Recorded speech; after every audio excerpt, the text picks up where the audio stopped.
¿Alguna vez te has preguntado si hay más en la vida que solo lo cotidiano? ¿Si existe una guía para vivir con propósito y paz en medio del caos?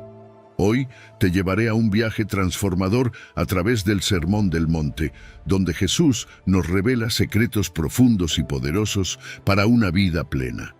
Estas palabras no son solo antiguas enseñanzas, son claves vivas para una transformación real y duradera. Acompáñame a descubrir cómo estas verdades eternas pueden cambiar tu perspectiva, enriquecer tus relaciones y llenarte de una paz que supera todo entendimiento. Prepárate para ser conmovido y renovado, porque lo que estás a punto de escuchar tiene el poder de transformar tu vida de maneras que nunca imaginaste. Comencemos.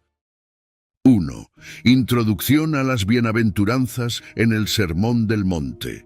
Imagina por un momento que estás sentado en la ladera de una montaña, escuchando a Jesús hablar directamente a tu corazón. Comienza su discurso con palabras que han resonado a lo largo de los siglos. Bienaventurados los pobres en espíritu, porque de ellos es el reino de los cielos. Estas palabras, conocidas como las bienaventuranzas, son más que simples frases. Son un llamado a vivir de una manera que desafía nuestras percepciones convencionales de éxito y felicidad. No se trata de acumular riquezas o poder, sino de buscar virtudes del corazón como la humildad, la misericordia y la pureza. Cuando Jesús habla de los bienaventurados, nos está invitando a ver la vida desde una perspectiva divina. Cada bienaventuranza es una paradoja. Desde el punto de vista humano, parecen contradictorias.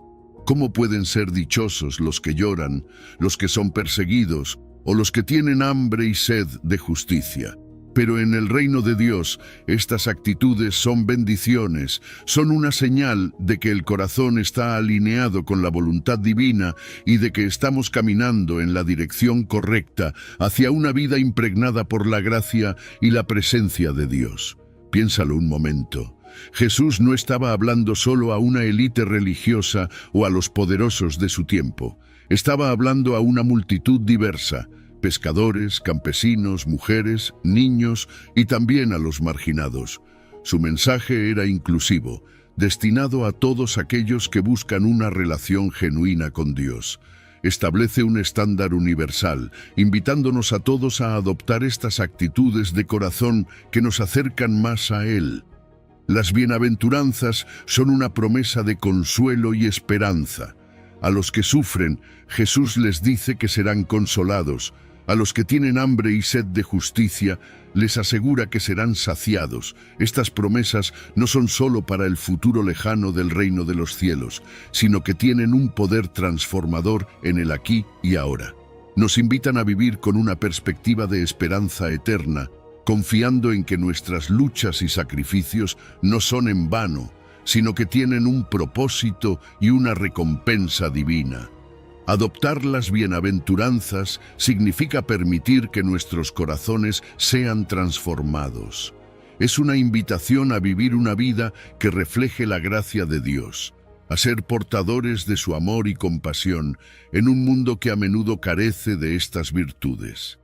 Es un llamado a ser humildes, a mostrar misericordia, a mantener la pureza de corazón y a ser pacificadores. En cada bienaventuranza encontramos una guía práctica para una vida espiritual profunda y significativa. Mientras continuamos explorando el Sermón del Monte, cada una de estas bienaventuranzas nos ofrecerá una nueva perspectiva, una nueva forma de ver el mundo y nuestra relación con Dios.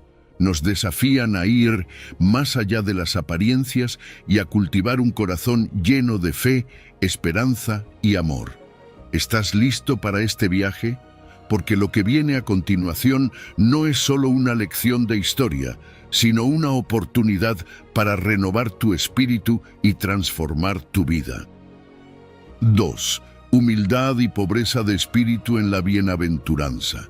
Cuando Jesús habla de los pobres en espíritu, nos está invitando a una comprensión más profunda de la humildad y la dependencia de Dios. Ser pobre en espíritu no se trata de tener carencias materiales, sino de reconocer nuestra necesidad espiritual y nuestra insuficiencia sin la ayuda divina. Imagina que estás mirando en el espejo y ves más allá de tu reflejo. Ves tu alma desnuda ante Dios, consciente de que sin su guía y su amor estamos incompletos. Esta actitud de humildad es fundamental para experimentar las bendiciones del reino de los cielos. Contrasta esto con la autosuficiencia que a menudo se promueve en nuestra cultura. Nos enseñan a ser independientes, a confiar solo en nosotros mismos y a ver la dependencia como una debilidad. Pero Jesús nos dice lo contrario, que la verdadera fuerza y bendición vienen cuando reconocemos nuestra dependencia absoluta de Dios. Esta humildad no es una señal de debilidad, sino de sabiduría. Al reconocer que no podemos hacerlo solos, abrimos nuestro corazón a la intervención divina, permitiendo que su gracia nos transforme de maneras que nunca podríamos imaginar por nuestra cuenta. Piénsalo. Cuando aceptamos nuestra necesidad espiritual, nos volvemos receptivos a la gracia divina. Es como abrir las ventanas de nuestra alma para dejar entrar la luz del sol. Aquellos que reconocen su necesidad de Dios son aquellos que están preparados para recibir su reino en sus vidas. Esta receptividad nos cambia, nos transforma en personas que buscan y valoran lo eterno sobre lo temporal, que encuentran en Dios la fuente de su verdadero ser y propósito. Jesús mismo es el ejemplo perfecto de esta humildad. Él, siendo Dios, se encarnó y vivió entre nosotros, no como un rey en un palacio, sino como un hombre común entre la gente. Su vida es una lección viva de lo que significa ser pobre en espíritu. Él mostró que la grandeza no viene de la posición o el poder, sino de una vida vivida en completa dependencia y obediencia a Dios. Su ejemplo nos llama a seguir un camino de humildad, a vernos como somos realmente y a buscar ser moldeados a la imagen de Cristo. Además, Jesús criticó duramente la religiosidad vacía, esa que se basa en la apariencia externa y la autosatisfacción espiritual. Aquellos que se creen justos y autosuficientes están lejos de la bendición que Dios ofrece. La verdadera bendición, según Jesús, solo se encuentra a través de la gracia divina. Es un recordatorio poderoso de que las apariencias pueden engañar, pero Dios mira el corazón y busca a aquellos que reconocen su necesidad de Él. Esta humildad es un camino de crecimiento continuo. No es un estado que alcanzamos una vez y listo, sino un proceso constante de reconocer nuestra dependencia de Dios, de permitir que Él nos moldee y de buscar crecer en semejanza a Cristo. Cada día es una oportunidad para renovar nuestra humildad, para recordar que sin Dios no somos nada y para depender cada vez más de su guía y gracia. La humildad también transforma nuestras relaciones con los demás. Cuando reconocemos nuestra propia necesidad de gracia, nos volvemos más compasivos y comprensivos con las debilidades y necesidades de los otros. Nos damos cuenta de que todos estamos en el mismo barco, todos necesitamos de la gracia divina por igual. Esto fomenta una comunidad de amor, comprensión y apoyo mutuo, donde la compasión fluye naturalmente de corazones que saben lo que es depender de Dios. Entonces, ser pobre en espíritu es más que una bienaventuranza.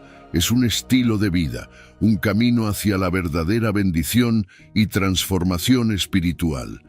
Nos invita a dejar atrás la autosuficiencia y a abrazar la gracia divina, permitiendo que Dios haga en nosotros lo que no podemos hacer por nosotros mismos. Es una llamada a vivir en humildad, a buscar a Dios en todo y a dejar que su amor y gracia transformen cada aspecto de nuestra vida. ¿Estás listo para caminar este camino de humildad y dependencia de Dios? Porque es en este camino que encontramos la verdadera riqueza del reino de los cielos. 3. Luto y consolación en la bienaventuranza. Hablar del luto y la consolación en el contexto de las bienaventuranzas es tocar una fibra profunda de la experiencia humana. Jesús dice: bienaventurados los que lloran, porque ellos recibirán consolación. Esta afirmación va más allá de la comprensión común del luto, abarcando tanto el dolor por las pérdidas físicas como el luto espiritual por el pecado y la separación de Dios. Es como si Jesús nos estuviera diciendo que el reconocimiento de nuestra fragilidad y nuestras fallas es el primer paso hacia una vida transformada por la gracia divina. El luto del que habla Jesús es una señal de que nuestros corazones están abiertos y sensibles a la realidad de nuestra condición humana. Cuando lloramos por nuestras pérdidas, por nuestros pecados o por el sufrimiento del mundo, estamos permitiendo que esa vulnerabilidad nos acerque más a Dios. ¿Sabes? Es en esos momentos de mayor tristeza y quebranto cuando la compasión de Dios se hace más evidente. Él no nos deja solos en nuestro dolor, sino que nos ofrece un consuelo que va más allá de cualquier cosa que podamos encontrar en este mundo. Es una paz que sobrepasa todo entendimiento, una restauración que solo Él puede proporcionar. Jesús mismo experimentó el luto y la tristeza. No podemos olvidar el momento en que lloró por Jerusalén, sabiendo el sufrimiento que vendría, o cuando lloró ante la tumba de Lázaro, mostrando que no está distante de nuestro dolor, sino que lo entiende profundamente. Esto no solo nos consuela, sino que también nos da un ejemplo a seguir. Jesús mostró una empatía genuina hacia la condición humana, y eso nos enseña a no rehuir del dolor, sino a enfrentarlo con la esperanza de la consolación divina. Cuando lamentamos nuestro pecado, cuando sentimos el peso de nuestras fallas, estamos en el camino hacia la redención. Este tipo de luto nos transforma porque nos lleva a la cruz, al lugar donde encontramos perdón y restauración. Cada lágrima que derramamos en arrepentimiento es una oración en sí misma, y Dios responde a esas oraciones con su gracia y misericordia, cambiando nuestro corazón y dándonos una nueva perspectiva de vida. Además, esta bienaventuranza no solo se aplica a nuestro dolor personal, nos llama a tener compasión por los demás, a llorar con los que lloran y a cargar las cargas de los demás. Cuando vemos injusticia, sufrimiento y dolor en el mundo, nuestro corazón debería romperse también. Este luto por el estado del mundo es una forma de oración, un clamor por la justicia y la manifestación del reino de Dios en la tierra. Nos impulsa a actuar, a ser agentes de consuelo y cambio en nuestras comunidades. En la comunidad de creyentes encontramos una manifestación tangible de la consolación divina. Cuando compartimos nuestro luto y recibimos apoyo y comprensión, experimentamos el amor de Dios a través de los demás. Es en estos momentos de unidad y apoyo mutuo que somos fortalecidos para continuar nuestro caminar espiritual. Sabes, no estamos llamados a llevar nuestras cargas solos, sino a compartirlas, permitiendo que la gracia de Dios fluya a través de la comunidad, sanándonos y restaurándonos. La consolación divina es un proceso continuo, no es algo que experimentamos una vez y listo, sino que se renueva a lo largo de nuestras vidas. Cada vez que enfrentamos una nueva pérdida, una nueva prueba, Dios está ahí, listo para consolarnos nuevamente. Esta promesa nos da la fortaleza para seguir adelante, para vivir en libertad y restauración, sabiendo que, aunque el luto es parte de nuestra experiencia humana, no es el final de nuestra historia. En Cristo siempre hay esperanza, siempre hay consuelo, siempre hay una nueva oportunidad de comenzar de nuevo. Entonces, mientras navegamos por las aguas turbulentas del luto, recordemos que no estamos solos. Jesús camina con nosotros, entendiendo nuestro dolor, ofreciendo su consuelo y transformando nuestras lágrimas en un testimonio de su amor y gracia. Permite que esta promesa de consolación te dé la fortaleza para enfrentar cada día con esperanza y con la certeza de que Dios está contigo en cada momento de tu dolor y en cada paso hacia tu sanación. 4. Mansedumbre y herencia de la tierra en la bienaventuranza. Imagínate un momento en el que el mundo parece estar patas arriba, donde la fuerza y la ambición son las reglas del juego. En medio de todo esto, Jesús nos dice algo sorprendente. Bienaventurados los mansos, porque ellos heredarán la tierra. Te preguntarás, ¿qué tiene de especial ser manso en un mundo que parece recompensar a los agresivos y competitivos? Bueno, la mansedumbre es una virtud que Jesús valora profundamente. Ser manso no significa ser débil o pasivo, sino tener una disposición controlada y equilibrada. Es la capacidad de mantener la paciencia, la humildad y la serenidad, incluso frente a desafíos y provocaciones.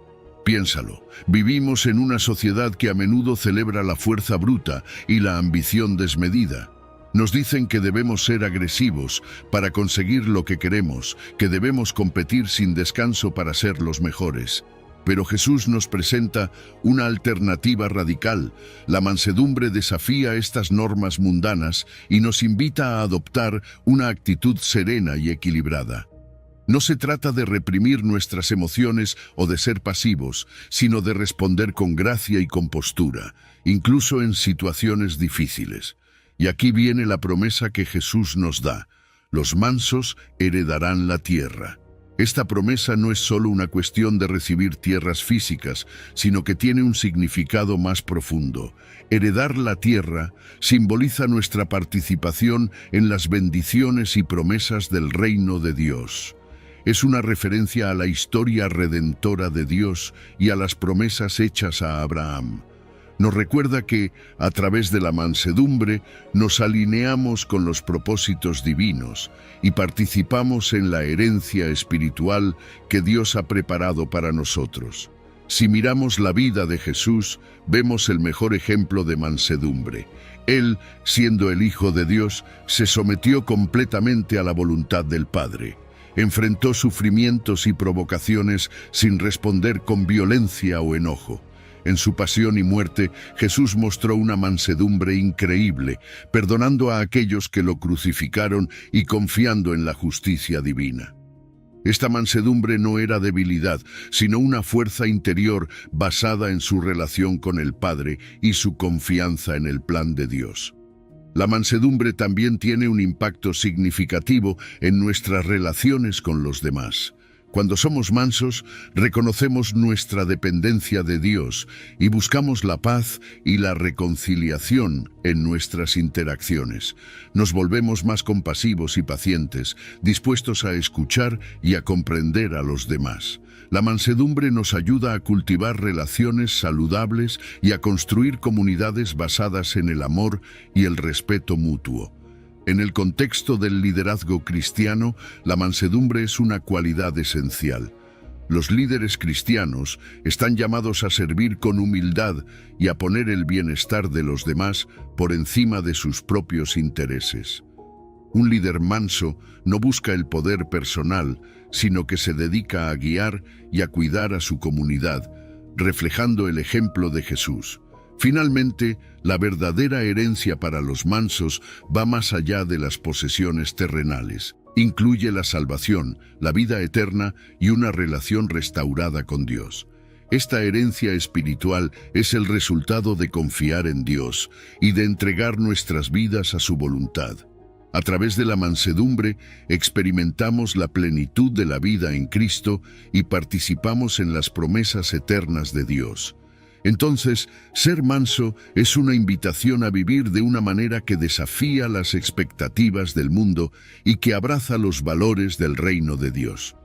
Nos llama a ser pacientes, humildes y serenos, confiando en que Dios tiene un plan perfecto para nuestras vidas. Y en esta mansedumbre encontramos nuestra verdadera herencia, una vida rica en bendiciones divinas y en la paz que solo Dios puede dar. 5.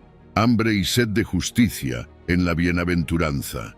Vamos a sumergirnos en una de las bienaventuranzas más poderosas que Jesús nos dejó. Bienaventurados los que tienen hambre y sed de justicia, porque ellos serán saciados.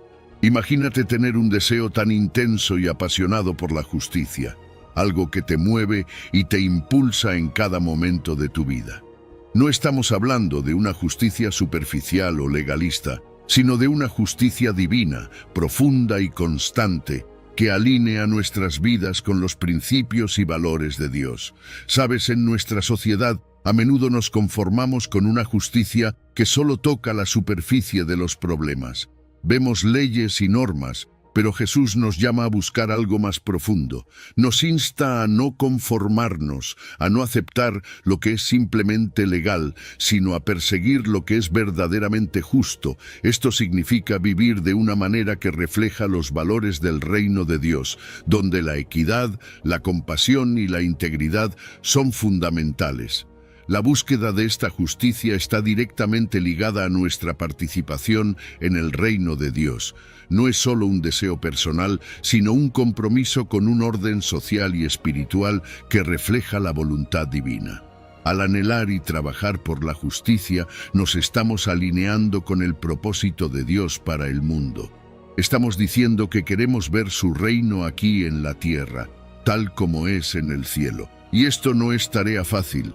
Requiere valentía, perseverancia y una fe inquebrantable. Ahora, Jesús no nos pide algo imposible. Nos llama a superar nuestras limitaciones humanas y a buscar una justicia que se acerque a la perfección divina.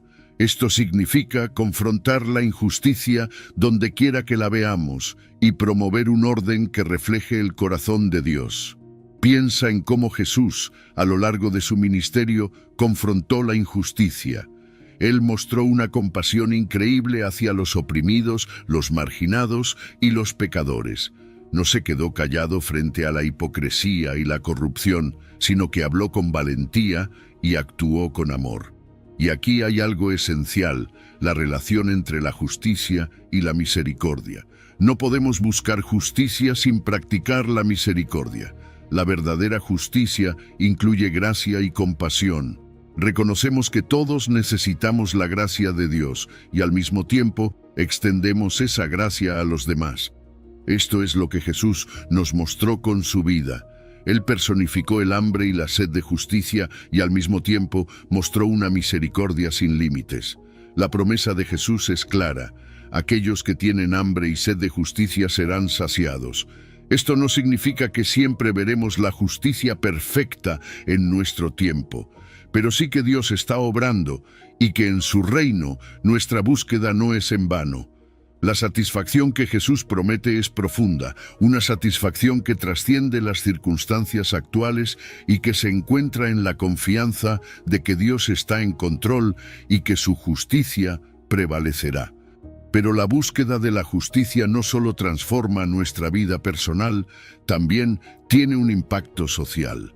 Nos llama a ser agentes de cambio, a influir en nuestras comunidades y en el mundo para establecer la justicia de Dios en todas las áreas de la vida. Esto puede significar abogar por los derechos de los oprimidos, trabajar por la equidad en nuestras instituciones y mostrar compasión y misericordia en nuestras interacciones diarias.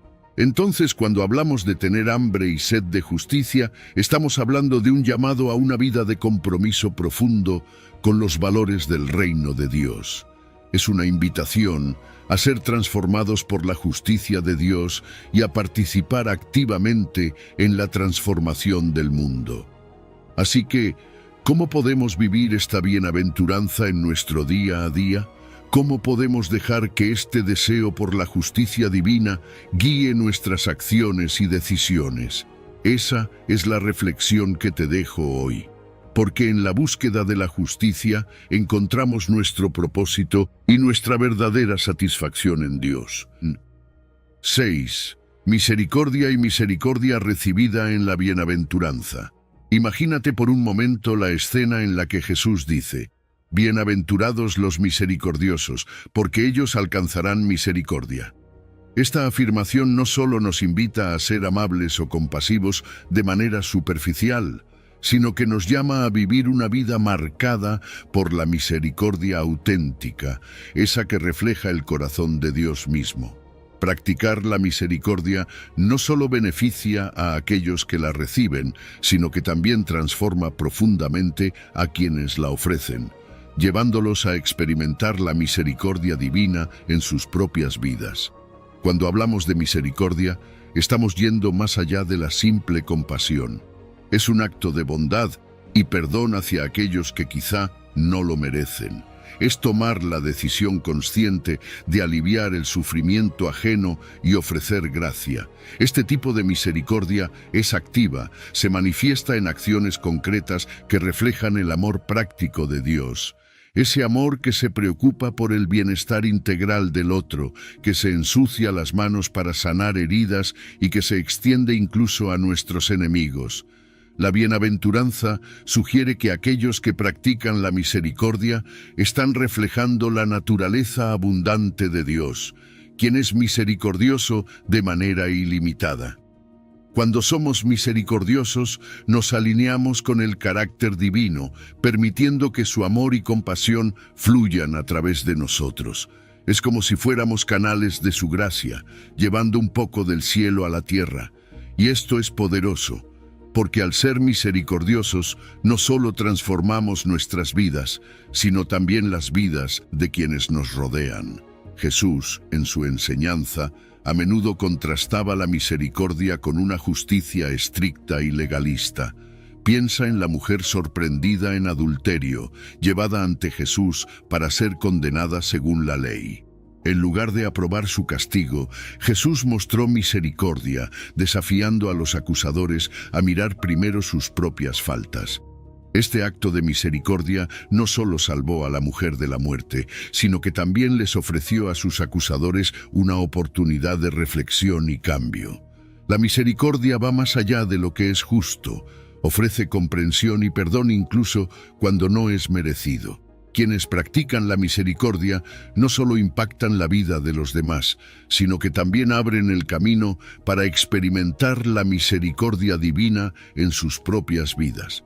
Es el principio de dar para recibir que encontramos en la oración del Padre Nuestro. Perdona nuestras ofensas, así como nosotros perdonamos a los que nos ofenden. La misericordia es una semilla que, al ser plantada, produce frutos de gracia en ambas direcciones. Nos recuerda que la medida con la que damos es la misma con la que recibimos. La práctica de la misericordia implica una transformación interna que va más allá de las acciones externas. No es solo hacer el bien porque es lo correcto, sino hacerlo porque hemos sido transformados por el amor de Dios. Es tener un corazón que imita la compasión divina en todas las interacciones, que busca siempre el bien del otro y que está dispuesto a perdonar 70 veces 7. Este tipo de misericordia no es natural, es el resultado de una vida rendida a Dios, una vida que busca reflejar su amor en cada palabra y cada acción.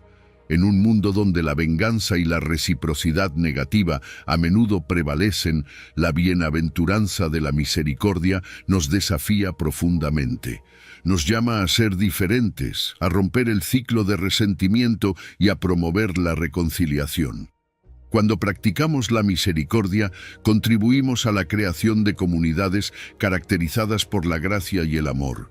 Nos convertimos en agentes de cambio, en personas que construyen puentes en lugar de levantar muros.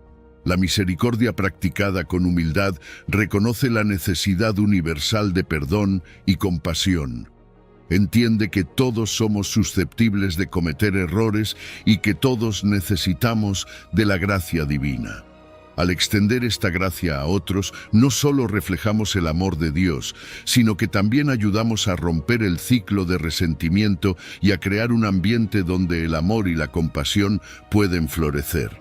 La promesa de alcanzar misericordia resalta que esta práctica tiene una recompensa no solo en el presente, sino también en el reino de Dios. Es una inversión en la eternidad, un fundamento sólido para una vida en la presencia de Dios. Cuando practicamos la misericordia, estamos sembrando semillas que darán fruto tanto en esta vida como en la venidera, asegurando que viviremos en la plenitud de su amor y gracia. Entonces, ser misericordioso es más que un acto ocasional de bondad. Es un estilo de vida que refleja el corazón de Dios. Es una invitación a vivir de manera que cada interacción, cada decisión y cada palabra estén impregnadas de la compasión divina. Al hacerlo, no solo transformamos nuestras propias vidas, sino que también llevamos la luz de Dios a un mundo necesitado de su amor y misericordia. 7. Pureza de corazón y visión de Dios en la bienaventuranza. Hablemos de una de las bienaventuranzas más profundas y transformadoras que Jesús nos enseñó. Bienaventurados los de limpio corazón, porque ellos verán a Dios. Imagina por un momento lo que significa tener un corazón puro. No se trata solo de evitar el pecado, sino de tener una integridad interna y una sinceridad genuina. Es vivir sin doblez, sin motivos egoístas, con un deseo sincero de hacer la voluntad de Dios en todo momento. La pureza de corazón es mucho más que una simple cualidad moral. Es una disposición del alma que nos permite percibir la presencia de Dios de una manera más profunda y constante. Cuando nuestro corazón está limpio, somos capaces de ver a Dios no solo en los grandes momentos de la vida, sino también en los pequeños detalles del día a día.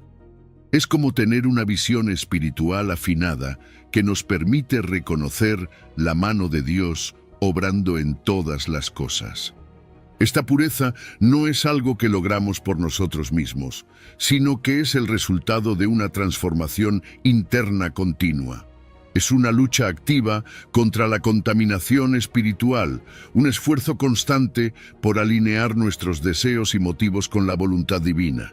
Esto significa apartarnos de influencias negativas, de todo aquello que pueda ensuciar nuestro corazón, y mantenernos en sintonía con la justicia y el amor de Dios.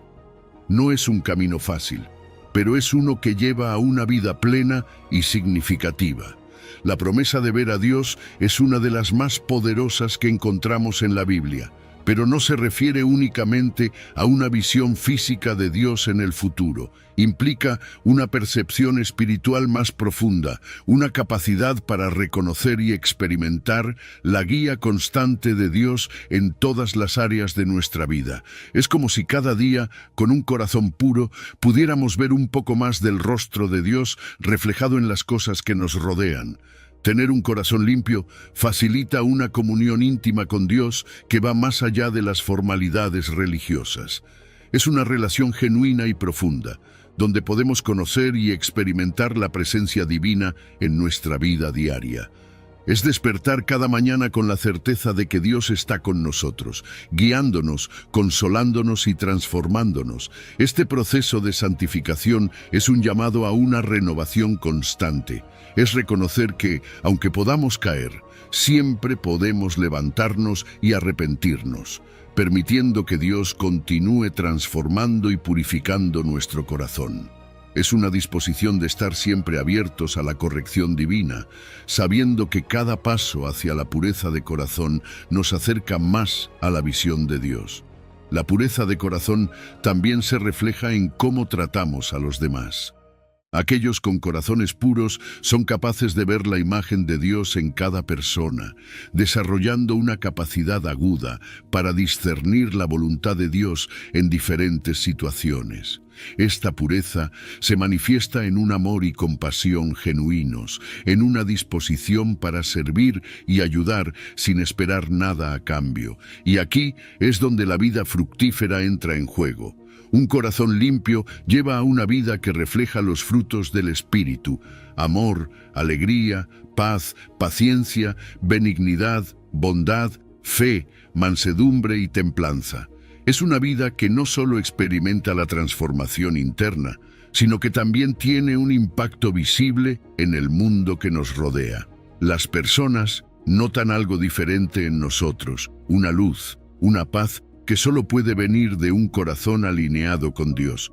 Entonces, tener un corazón puro es una invitación a vivir de una manera que transforma no solo nuestra propia vida, sino también la de aquellos que nos rodean. Es un llamado a buscar a Dios con todo nuestro ser, a dejar que su amor y su gracia limpien y renueven nuestro corazón cada día.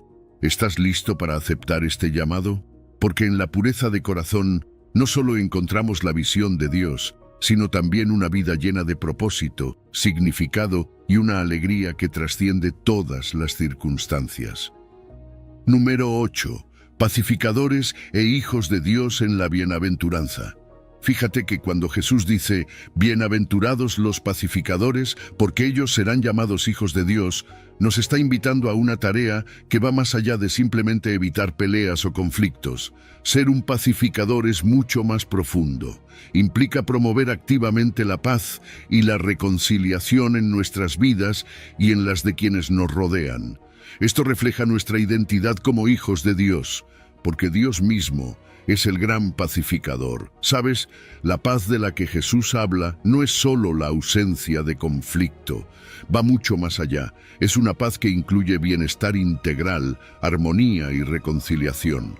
Los pacificadores no solo buscan que no haya peleas, sino que trabajan para restaurar relaciones rotas y fomentar la justicia. Imagina ser alguien que trae sanidad a donde hay heridas, alguien que construye puentes en lugar de levantar muros.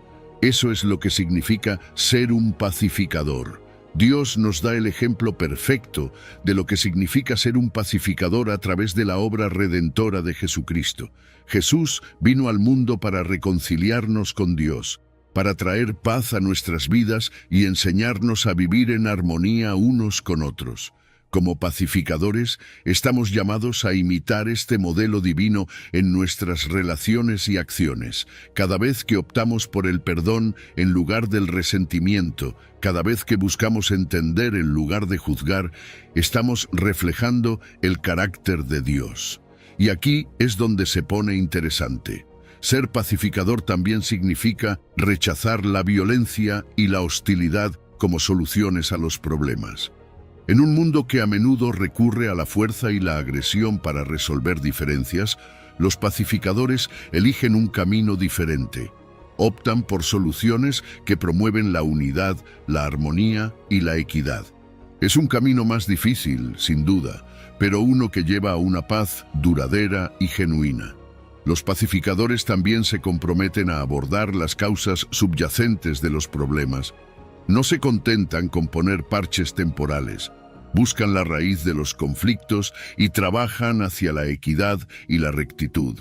Esto puede significar luchar por la justicia social, abogar por los derechos de los marginados o simplemente ser una voz de consuelo y verdad en situaciones de conflicto. Buscan reconciliar a personas y comunidades divididas, reflejando así el reino de Dios aquí en la tierra. En el reino de Dios, la paz y la justicia están entrelazadas. No puede haber una sin la otra. Los pacificadores trabajan para establecer en la tierra un reflejo de la armonía celestial. No es solo un ideal bonito, es una misión a la que estamos llamados como seguidores de Cristo. Cada vez que trabajamos por la paz, estamos trayendo un poco del cielo a la tierra. Los pacificadores también son líderes en la resolución de conflictos. Usan la sabiduría y la compasión para transformar tensiones en oportunidades para el entendimiento y la colaboración. En lugar de avivar las llamas del conflicto, buscan maneras de enfriar las tensiones y encontrar soluciones que beneficien a todos. Son esos líderes que todos queremos en tiempos de crisis, aquellos que ven más allá del problema inmediato y buscan soluciones duraderas. Cultivar un ambiente de paz es crucial para el crecimiento espiritual. Un entorno pacífico favorece el florecimiento humano, permitiendo que las personas vivan en plenitud y que la presencia de Dios se sienta de manera tangible. Cuando vivimos como pacificadores, estamos creando espacios donde otros pueden experimentar la paz de Dios y crecer en su fe. Y la promesa es increíble. Seremos llamados hijos de Dios. Esta identidad no solo proviene de cómo nos ve la sociedad, sino que refleja una afiliación especial con nuestro Padre Celestial. Ser llamados hijos de Dios es una declaración de nuestra identidad espiritual, de nuestra conexión íntima con Él. Es saber que, al promover la paz, estamos viviendo de acuerdo con el propósito para el que fuimos creados. Así que ser pacificador es una tarea sagrada y transformadora. Nos llama a vivir de una manera que refleja el corazón de Dios, a ser agentes de paz en un mundo necesitado de armonía y justicia. Es un desafío, pero también una oportunidad increíble para vivir como verdaderos hijos de Dios. ¿Estás listo para aceptar este llamado y convertirte en un pacificador? Porque en este camino no solo traemos paz al mundo, sino que también encontramos nuestra verdadera identidad como hijos del Dios de la paz.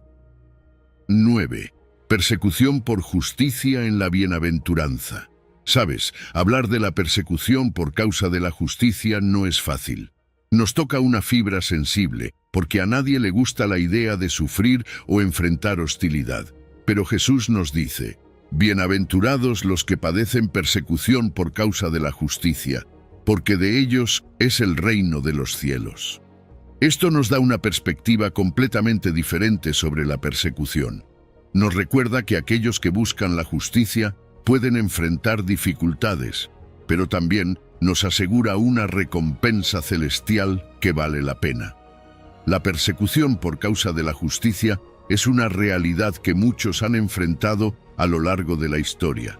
Cuando te comprometes con principios justos y buscas la equidad y la rectitud, a menudo te encuentras en conflicto con las normas culturales o leyes humanas injustas. Es un camino difícil, pero Jesús nos anima diciendo que el reino de los cielos pertenece a aquellos que sufren por esta causa. Es una promesa que nos da fuerza para seguir adelante, sabiendo que nuestro sufrimiento no es en vano. Jesús mismo es el ejemplo perfecto de lo que significa ser perseguido por la justicia. Él desafió el status quo de su tiempo, enfrentando oposición de las autoridades religiosas y civiles. Su compromiso con la verdad y la justicia le llevó a la cruz, y sin embargo, en su sufrimiento nos mostró el camino de la verdadera justicia y nos invitó a seguir sus pasos. Esta conexión con Jesús nos da consuelo y fortaleza. Nos recuerda que no estamos solos en nuestras luchas, sino que estamos unidos a Cristo en su sufrimiento. Mantener un compromiso firme con los principios divinos puede ser un desafío, especialmente cuando estos principios entran en conflicto con las normas culturales o leyes humanas. Pero esta bienaventuranza nos llama a ser valientes y a mantenernos firmes en nuestra búsqueda de justicia, incluso cuando enfrentamos oposición. No se trata de buscar problemas o ser rebeldes por el mero hecho de serlo, sino de estar dispuestos a enfrentar las consecuencias de hacer lo correcto. Es importante distinguir entre la persecución justa e injusta. La persecución por justicia es específica para aquellos que son perseguidos por buscar la equidad y la rectitud. No se trata de ser perseguidos por malas acciones o actitudes, sino de enfrentar hostilidad por nuestro compromiso con los principios divinos. Esta distinción nos ayuda a entender el verdadero significado de la bienaventuranza y a reconocer la importancia de mantenernos fieles a Dios. La recompensa espiritual que Jesús promete a aquellos que enfrentan persecución es inmensa. Ser ciudadanos del reino celestial significa encontrar consuelo y plenitud en la presencia de Dios. Es una promesa que trasciende las dificultades temporales y nos da una perspectiva eterna. En medio de la persecución podemos encontrar paz sabiendo que nuestra recompensa es segura y que Dios está con nosotros. Jesús nos consuela recordándonos que Él también fue perseguido. Esta comunión con Cristo en el sufrimiento nos fortalece, nos recuerda que nuestras luchas no son únicas y que podemos encontrar esperanza y fortaleza en su ejemplo. Jesús enfrentó la persecución con valentía y amor y nos invita a hacer lo mismo, sabiendo que estamos unidos a Él en nuestras adversidades. La promesa de recompensa eterna es una de las más reconfortantes de todas. La bienaventuranza nos asegura que aquellos que sufren persecución por causa de la justicia encontrarán consuelo y plenitud en la presencia de Dios. No se trata solo de soportar el sufrimiento, sino de hacerlo con la esperanza de una recompensa celestial. Esta perspectiva nos da la fuerza para perseverar y nos recuerda que, al final, la justicia de Dios prevalecerá. Así que ser perseguidos por la justicia es un desafío, pero también es una oportunidad de demostrar nuestro compromiso con los principios divinos y de experimentar la presencia de Dios de una manera profunda. Es una llamada a vivir con valentía y fidelidad, sabiendo que nuestro sufrimiento no es en vano. ¿Estás listo para aceptar este desafío y vivir de acuerdo con la justicia de Dios, incluso cuando enfrentes oposición? Porque en esa persecución encontramos la promesa de una recompensa eterna y la certeza de que el reino de los cielos nos pertenece. 10. Sal y luz del mundo en Mateo, capítulo 5, versículos 13 al 16. Imagínate que Jesús te está hablando directamente diciéndote: tú eres la sal de la tierra, tú eres la luz del mundo. Estas palabras no solo son inspiradoras, sino que llevan una responsabilidad enorme. Jesús nos está llamando a tener un impacto positivo en nuestra sociedad, a ser agentes de cambio que reflejen la gloria de Dios en todo lo que hacemos. Vamos a desglosar lo que realmente significa ser la sal y la luz del mundo. Primero pensemos en la sal. En tiempos antiguos, la sal era esencial no solo para dar sabor a los alimentos, sino también para preservarlos de la corrupción. Así es como Jesús nos ve, como aquellos que deben preservar la bondad y la moral en el mundo. En un entorno donde la corrupción y el mal parecen prevalecer, tú y yo estamos llamados a ser ese agente preservador. Cada vez que mantenemos nuestra integridad, que actuamos con justicia, estamos siendo esa sal que el mundo necesita. No es una tarea fácil, pero es una a la que Jesús nos llama con urgencia. Además de preservar, la sal también sazona. Piensa en cómo una pizca de sal puede transformar completamente el sabor de una comida. De la misma manera, nuestras vidas están destinadas a agregar un sabor espiritual positivo a la sociedad. Esto significa vivir de una manera que haga que los demás vean algo diferente en nosotros, algo que los atraiga hacia Dios. Es ser ese amigo que siempre tiene una palabra de aliento, ese colega que trabaja con excelencia y ética, ese vecino que siempre está dispuesto a ayudar. Al hacerlo, estamos cumpliendo nuestro propósito como la sal de la tierra. Ahora consideremos la luz. La luz tiene el poder de disipar la oscuridad y revelar lo que está oculto. Cuando Jesús dice que somos la luz del mundo, nos está llamando a mostrar el camino hacia la verdad y la vida. Vivimos en un mundo lleno de oscuridad moral y espiritual. Tú y yo, como creyentes, tenemos la misión de iluminar esa oscuridad con la verdad del Evangelio. Esto no significa que tengamos que ser perfectos, sino que debemos vivir de manera auténtica, reflejando la luz de Cristo en nuestras acciones diarias. El contraste entre la luz y la oscuridad es poderoso. En medio de la corrupción y la injusticia, estamos llamados a ser una alternativa luminosa basada en los principios divinos. Es fácil conformarse con los valores del mundo, pero Jesús nos advierte sobre la pérdida de sabor de la sal si perdemos nuestra autenticidad espiritual. Debemos mantenernos frescos y eficaces en nuestro testimonio, evitando la conformidad y viviendo con integridad. Ser sal y luz también implica una influencia positiva. Nuestras acciones y nuestro testimonio tienen el poder de impactar nuestro entorno de manera significativa.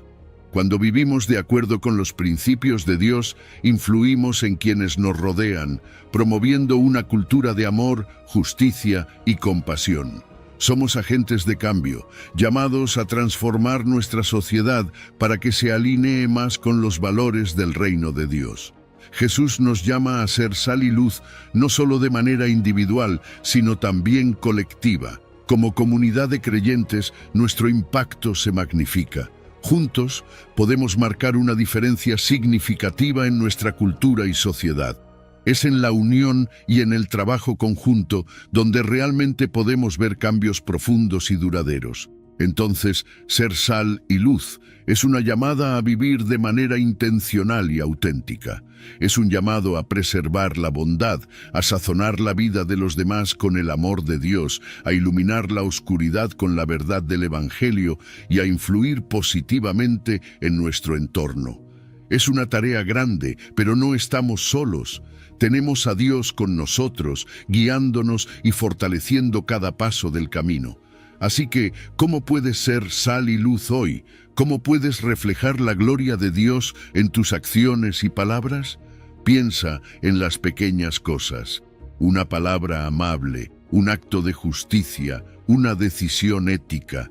Cada una de estas acciones, aunque parezcan pequeñas, tiene el poder de hacer una gran diferencia. Porque cuando vivimos como sal y luz, estamos cumpliendo nuestro propósito divino y trayendo un poco del cielo a la tierra. 11. Cumplimiento de la ley en Mateo, capítulo 5, versículo 17. Jesús dijo algo realmente revolucionario. No penséis que he venido para abolir la ley o los profetas. No he venido para abolir, sino para cumplir.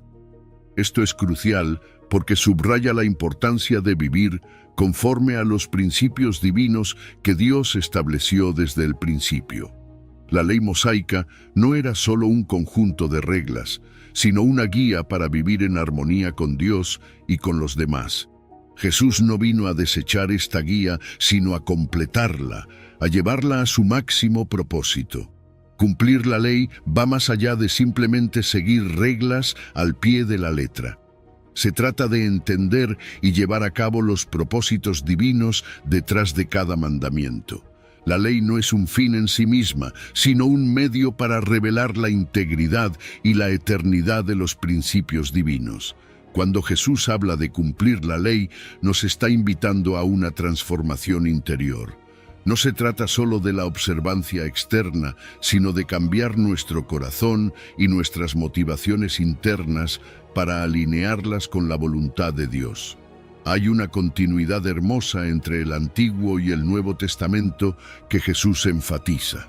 Él no vino a contradecir a los profetas o a deshacerse de la ley, sino a mostrar cómo todo lo que se escribió antes de su venida apuntaba hacia Él. Esta armonía con la revelación divina previa nos ayuda a ver la Biblia como un todo coherente, donde cada parte tiene un propósito y contribuye a nuestra comprensión de quién es Dios y cómo quiere que vivamos. La vida de Jesús es el ejemplo perfecto de cómo cumplir la ley. Él vivió en completa armonía con la voluntad divina, obedeciendo cada mandamiento de Dios con perfección. Pero más que eso, Jesús mostró que la ley es un reflejo del carácter de Dios, y al vivir conforme a ella, estamos reflejando a Dios en nuestras propias vidas. Su obediencia no era solo externa, era una expresión de su amor profundo y genuino hacia el Padre y hacia la humanidad. A través de su muerte y resurrección, Jesús cumplió los requisitos de la ley, proporcionando la base para nuestra justificación y reconciliación con Dios. Esto no significa que la ley se vuelva irrelevante, sino que ahora la entendemos a través del lente del amor y la gracia de Cristo. La ley nos muestra nuestra necesidad de un Salvador, y Jesús es ese Salvador que satisface todas las demandas de la justicia divina. Jesús también recalca que la observancia de la ley debe estar guiada por un amor genuino a Dios y al prójimo. No se trata solo de conformidad externa, sino de buscar la justicia en cada aspecto de nuestras vidas. Jesús desafía las interpretaciones legalistas de su tiempo, llamándonos a un entendimiento más profundo de los propósitos divinos detrás de cada mandamiento. Nos invita a ver más allá de la letra de la ley y a captar su espíritu, que es el amor y la justicia.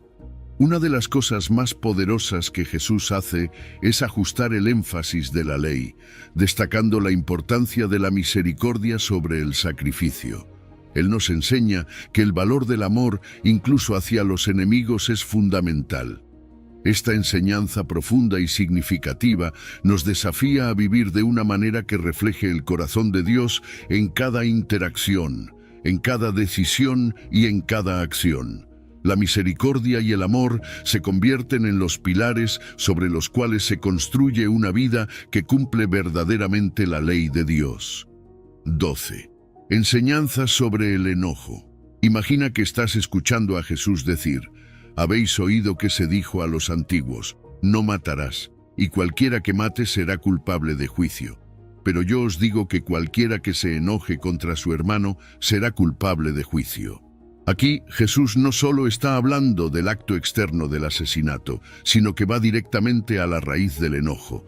Nos está enseñando que el enojo sin causa es tan destructivo espiritualmente como el asesinato mismo. Es como si estuviera diciendo que nuestros pensamientos y emociones son tan importantes como nuestras acciones. La reconciliación es otro tema que Jesús aborda con urgencia. Nos dice que si estamos a punto de presentar una ofrenda en el altar y recordamos que alguien tiene algo contra nosotros, debemos dejar nuestra ofrenda y primero reconciliarnos con esa persona. La armonía en nuestras relaciones es crucial antes de presentarnos ante Dios. Es como si Jesús estuviera subrayando que la paz con los demás es un reflejo de nuestra paz con Dios. No podemos ignorar nuestros conflictos y simplemente pretender que todo está bien con Dios. Necesitamos hacer las paces y buscar la reconciliación activamente. Jesús también nos advierte contra el juicio precipitado. Nos dice que antes de señalar la falta en otros, debemos examinar nuestras propias vidas. Es la famosa enseñanza de la mota y la viga. A menudo somos rápidos para juzgar a los demás, pero lentos para ver nuestras propias fallas. Jesús nos llama a la humildad y a la autocrítica. Nos invita a reflexionar sobre nuestras propias vidas y a ser más comprensivos y menos críticos con los demás. Este enfoque nos lleva a una vida más pacífica y menos conflictiva. Hablando de paz, Jesús proclama bienaventurados a los pacificadores. No solo nos llama a evitar el conflicto, sino a trabajar activamente por la paz y la armonía.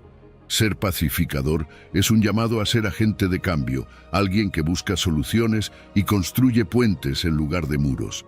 Es un trabajo constante y activo que requiere paciencia, amor y dedicación. El perdón incondicional es una de las enseñanzas más desafiantes de Jesús. Nos dice que debemos perdonar no solo una vez, sino 70 veces 7. Este perdón sin condiciones refleja el perdón que hemos recibido de Dios.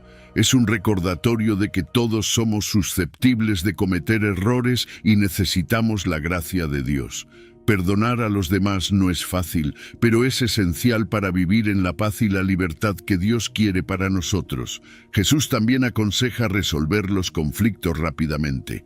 Nos dice que debemos hacer las paces con nuestro adversario mientras estamos en el camino con él, para evitar que el conflicto se agrave. Es un llamado a la prontitud en la reconciliación, a no dejar que las cosas se pudran o se intensifiquen. Abordar los problemas de inmediato puede prevenir muchas heridas y malentendidos. El control de los pensamientos es otro punto crucial. Jesús destaca que los malos pensamientos, incluido el enojo sin causa, son igualmente problemáticos. No podemos simplemente ignorar nuestros pensamientos negativos y esperar que no afecten nuestras acciones. Necesitamos abordar estos pensamientos y permitir que Dios los transforme. Es un trabajo interno que tiene un impacto externo significativo.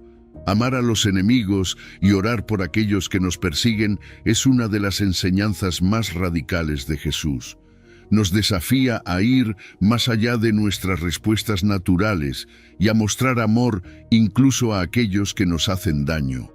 Es una forma de romper el ciclo de odio y violencia y demostrar el amor transformador de Dios. Jesús también advierte sobre el peligro de expresar desprecio o usar términos insultantes hacia otros. Nos llama a respetar y considerar a todos, independientemente de nuestras diferencias. Las palabras tienen poder y debemos usarlas para edificar y no para destruir. La vida de Jesús es el modelo perfecto de cómo enfrentar el enojo y la oposición con amor y perdón.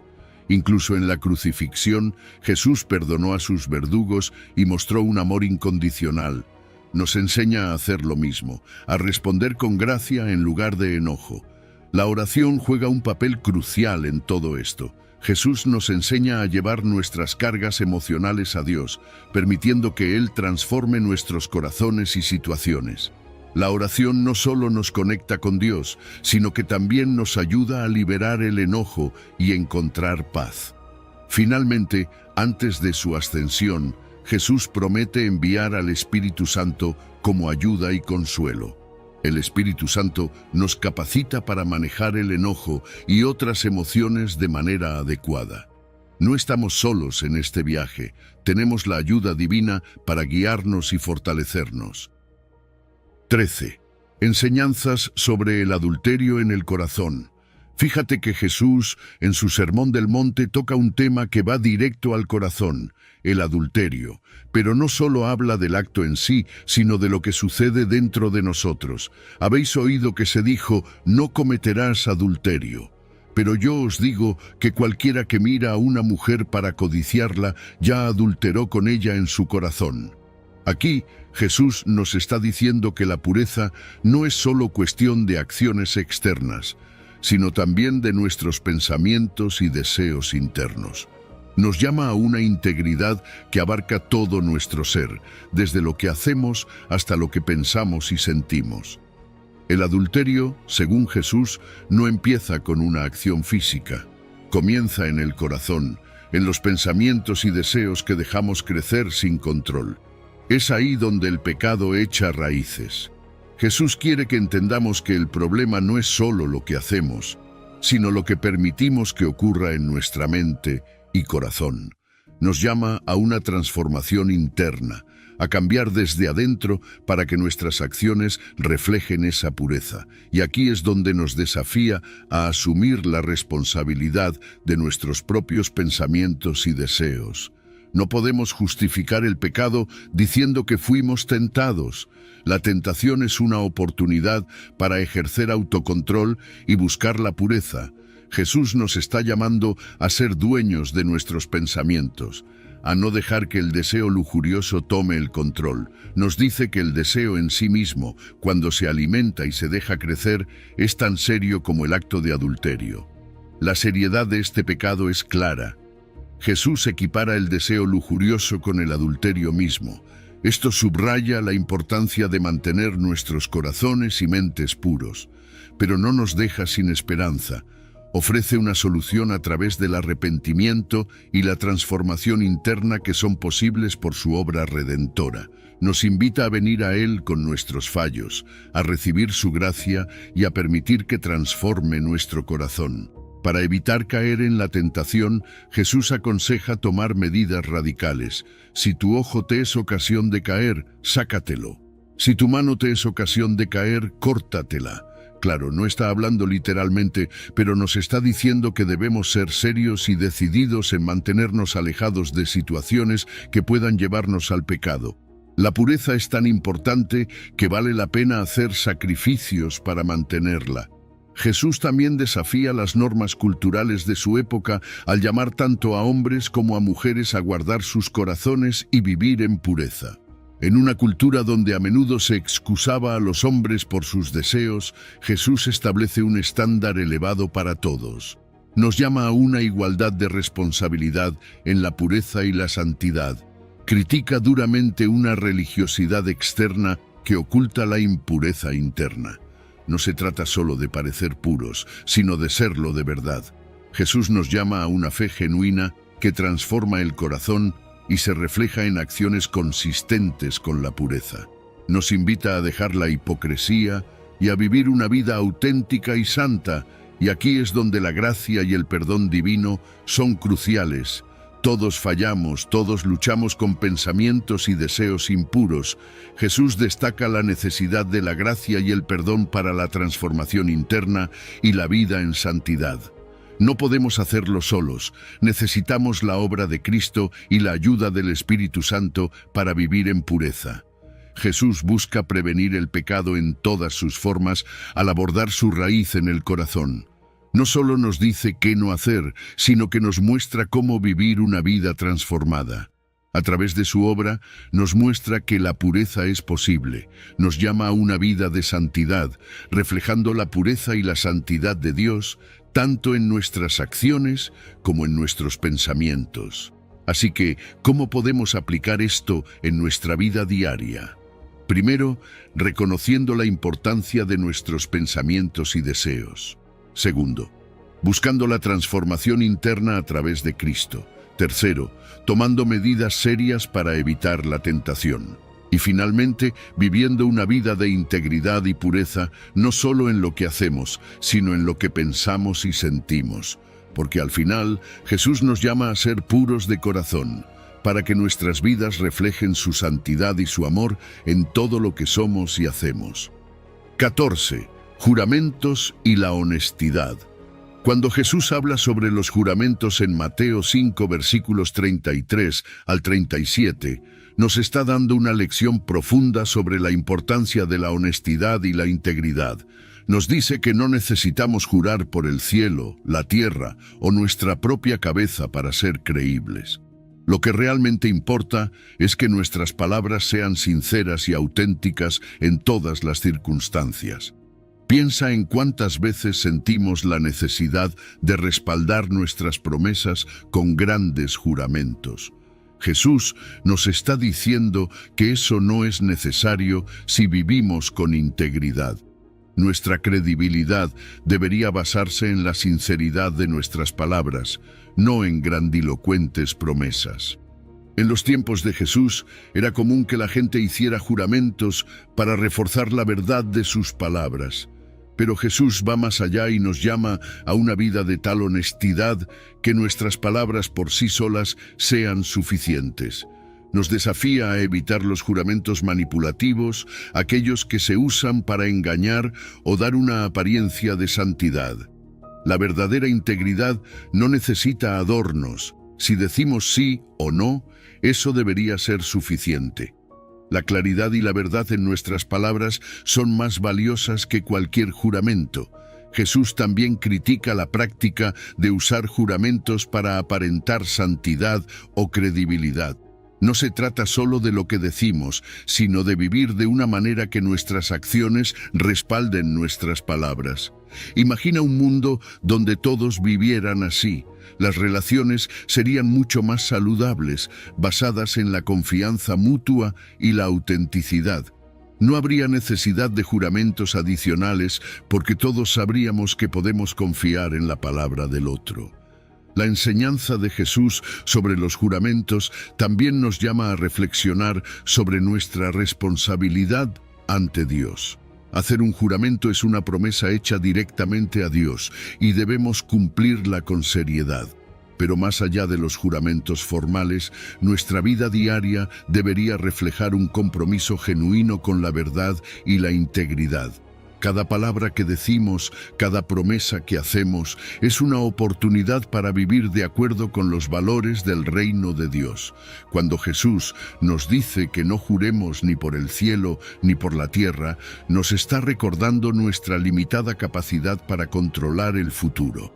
No podemos garantizar nuestras promesas con algo tan grandioso, porque no tenemos ese poder. En lugar de depender de juramentos grandilocuentes, debemos depender de la sinceridad y la integridad de nuestras palabras. Esto nos llama a una humildad profunda, reconociendo nuestras limitaciones y confiando en Dios. En un mundo donde las palabras a menudo se manipulan y distorsionan, la enseñanza de Jesús nos invita a ser un contraste. Nos llama a ser personas cuya palabra sea confiable, sin necesidad de adornos o juramentos adicionales. Esto no solo fortalece nuestras relaciones interpersonales, sino que también refleja la autenticidad y credibilidad de nuestra fe. Cuando nuestras palabras y acciones son coherentes, mostramos al mundo una imagen verdadera de lo que significa seguir a Jesús. El valor de la verdad en el reino de Dios no puede ser subestimado. Jesús nos enseña que la honestidad intrínseca de nuestras palabras es fundamental. No necesitamos jurar innecesariamente si vivimos una vida de integridad.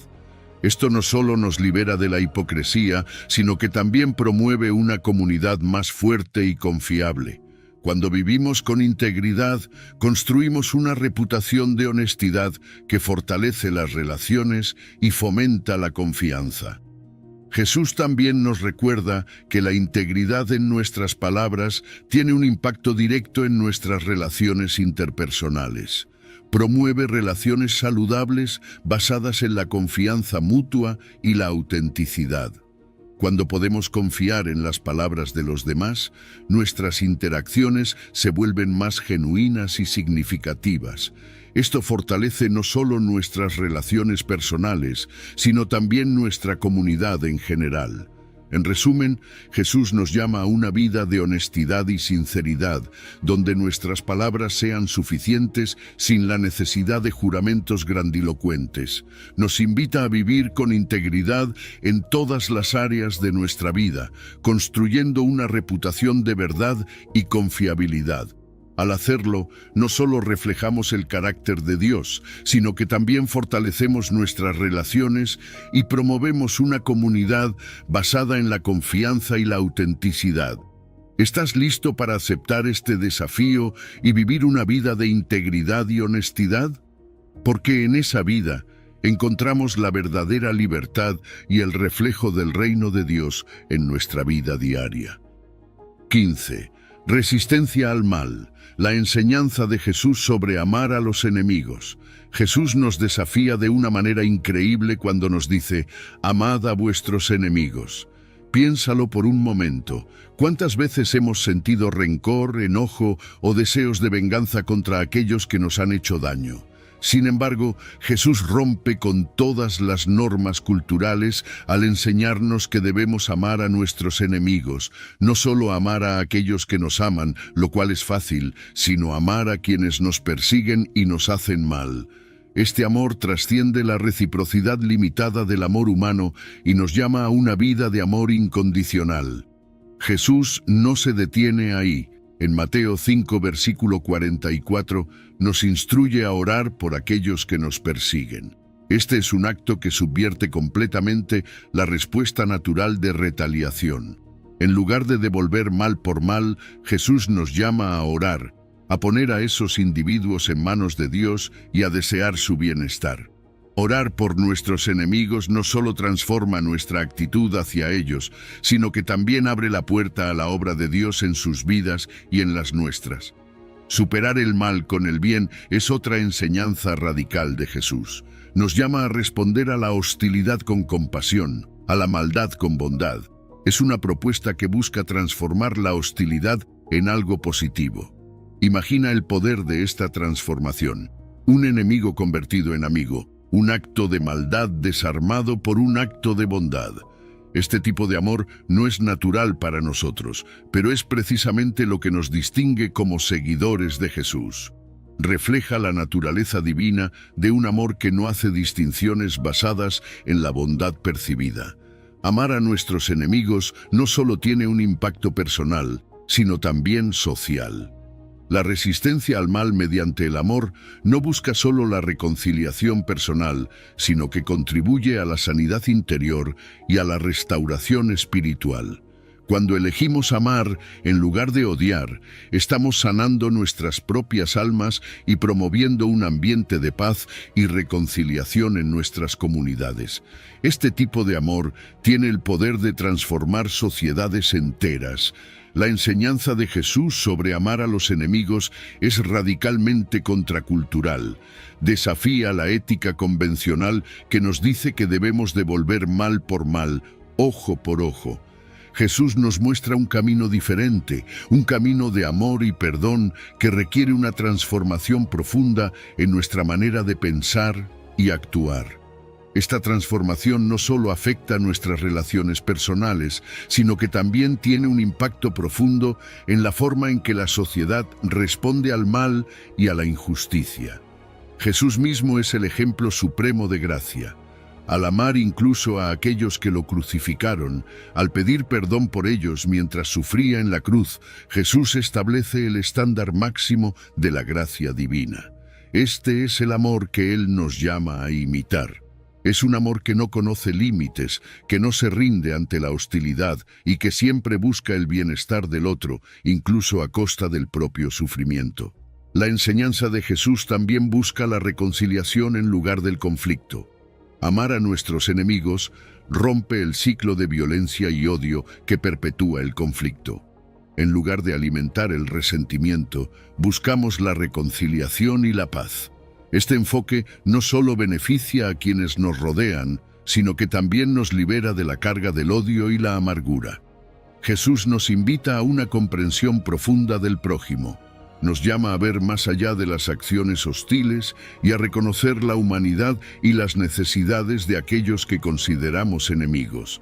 Cada persona, independientemente de sus acciones, es alguien a quien Dios ama y por quien Cristo murió. Este reconocimiento nos ayuda a ver a nuestros enemigos con ojos de compasión y a buscar su bienestar. La resistencia al mal a través del amor también contribuye a nuestra sanidad interior. Cuando elegimos amar en lugar de odiar, contrarrestamos la amargura y el resentimiento que pueden corroer nuestra alma. El amor nos libera y nos permite vivir en paz, no solo con los demás, sino también con nosotros mismos. Finalmente, la gracia divina es lo que capacita este amor. No podemos amar a nuestros enemigos por nuestras propias fuerzas. Necesitamos la gracia de Dios, que nos transforma y nos capacita para amar de una manera sobrenatural. Esta gracia nos permite ver a nuestros enemigos como Dios los ve y nos da la fuerza para amarlos, orar por ellos y buscar su bienestar. Así que, ¿cómo puedes aplicar esta enseñanza en tu vida? Piensa en alguien que te haya hecho daño. En lugar de alimentar el rencor, comienza a orar por esa persona. Pide a Dios que te dé la gracia para amar y la fuerza para perdonar. Y recuerda, cada acto de amor, por pequeño que sea, tiene el poder de transformar no solo tu vida, sino también la vida de aquellos a tu alrededor. Porque en el amor a nuestros enemigos, reflejamos el amor incondicional de Dios y vivimos según los principios del reino de Dios. Las enseñanzas de Jesús en el Sermón del Monte son un tesoro de sabiduría y guía espiritual. Cada bienaventuranza y cada instrucción nos llama a una vida de mayor integridad, compasión y amor. Jesús no solo nos invita a seguir un conjunto de reglas, sino a transformar nuestro corazón y nuestra mente para vivir en consonancia con los valores del reino de Dios. Reflexiona sobre cómo estas enseñanzas pueden cambiar tu perspectiva y tu vida diaria. Considera la humildad, la misericordia, la pureza de corazón y el amor hacia los enemigos como caminos hacia una vida más plena y significativa. Al aplicar estos principios, no solo transformas tu vida, sino que también influencias positivamente a aquellos a tu alrededor. Si este mensaje resonó contigo, te invito a profundizar más en estas enseñanzas y a compartir este video con tus amigos y familiares. Suscríbete a nuestro canal para más contenido que te inspire y guíe en tu caminar espiritual. Comenta abajo tus reflexiones y cómo estas enseñanzas están impactando tu vida. Juntos podemos crear una comunidad de apoyo y crecimiento en la fe. Si has llegado al final de este video, eres una persona dedicada y comprometida con el crecimiento espiritual y el acercamiento a Dios. El hecho de que hayas llegado hasta el final demuestra tu determinación para absorber conocimiento y aplicarlo en tu vida. Sigue buscando sabiduría y trabajando para fortalecer tu fe y tu relación con Dios. Recuerda que el aprendizaje y el acercamiento a Dios son un viaje continuo y gratificante. Mis videos ayudan a las personas de cualquier edad a acercarse a Dios, redescubriendo enseñanzas olvidadas y profundizando en la palabra divina. Comenta, estoy más cerca de Dios, para hacernos saber que llegaste hasta aquí y que estás en este camino de fe con nosotros.